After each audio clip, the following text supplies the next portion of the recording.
خبر دیں گے آپ کو۔ کوہاٹ ٹول پلازا کے قریب دہشت گردوں نے کسٹمز انفورسمنٹ اسکواڈ پر حملہ کر دیا، 2 اہلکار شہید اور 1 زخمی ہو گیا ہے۔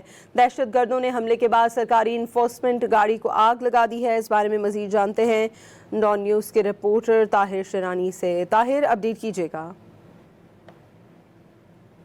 اعلامیے کے مطابق معمول کی انسداد اسمگلنگ ڈیوٹی سر انجام دینے والی کسٹم انفورسمنٹ اسکواڈ پر گزشتہ شب تقریباً 12:15 پر کوہاٹ ٹول پلازا کے قریب مرکزی شاہراہ پر نامعلوم دہشت گردوں نے حملہ کر دیا۔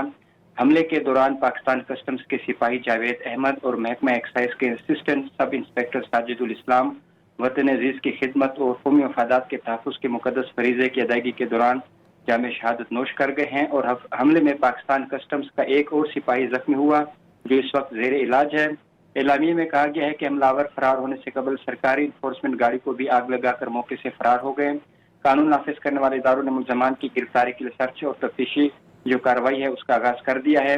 اعلامیے کے مطابق پاکستان کسٹم شہید سپاہی جاوید احمد اور شہید ASI ساجد الاسلام کی بے مثال قربانی کو زبردست خراج عقیدت پیش کیا جاتا ہے، اور دونوں شہداء نے اسمگلنگ کے ناصور کے خلاف جدوجہد کرتے ہوئے اور ملک کی معاشی سرحدوں کے تحفظ کے لیے اپنی جانوں کا نذرانہ پیش کیا۔